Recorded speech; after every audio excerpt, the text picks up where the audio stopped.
Hi everyone, Sunday 29th of Jan. Just done a couple of videos and I just chucked it in my room if anybody wants me to look at another chart. And two people asked me to do a NAS one, so here's what I see on NAS. So this is a weekly, two trend lines. It has actually now broken out last week. Oh, goodness sake, sorry. So it has actually broken out of this uh, primary one that was capturing the downside here. It's come through. It's also breaking out of these highs here. We do have this other trend line here off this low. How valid that is, I'm not sure. I mean, it's respected it here and it's respected it here. So you're going to have to argue that, yeah, it's above us. If it went to it, it's around about the 12,500 probably by the time it gets there. Let's have a quick look on the daily. So daily, it's clearer. You can see this. It's using both here nicely. Used it there, dropped through there, there. It has come through, retested, and then gone for its drive up. Looking at it on this time frame, I know I said 500 before. It's probably nearer to 400, 425, I suppose, before it's going to touch that in the real world, unless it spikes up when it opens, of course.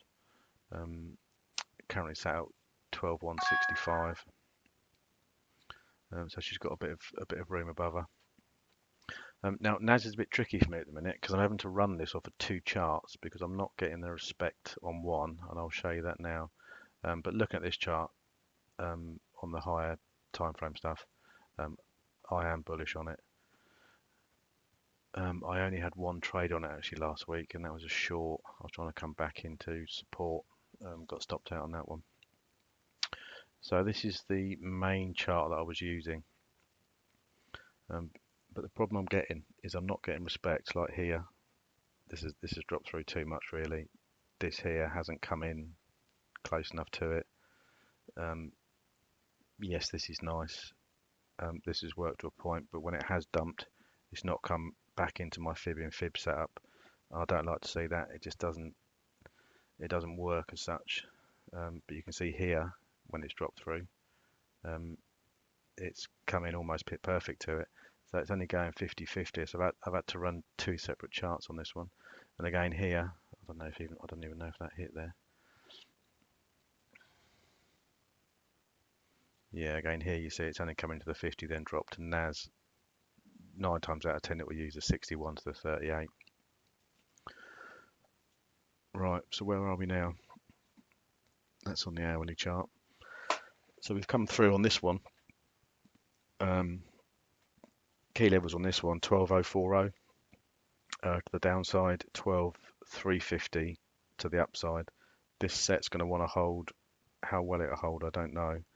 A break back through this 12,155, and I expect to see 12,040 again. Breakout through 12,230, call it. I expect a completion here for the 350 area. I can't remember what I just said on that other one. I think it was that last chart we just looked at, but that's probably in that area there, I would have thought. This is the other chart I'm using at the moment.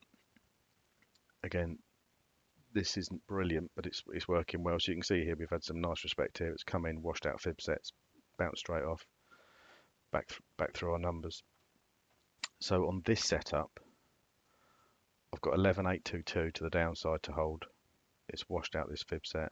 12,040, which is the same as the other one actually, is entry or hold for the fib in fib setup. We have gone through this level now, 12,171. So this is decision time really. It's either going to reject out of there and come back and use these numbers here. 12,040 enters this fib set. 11,956 that needs to hold, or that opens up the door for this 11,822. Upside wise, if this holds and becomes support, 12,307 is the first port of call to complete that fib set. 12,390 does that.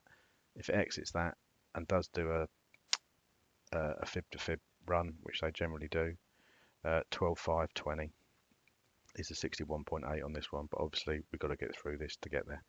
Cheers.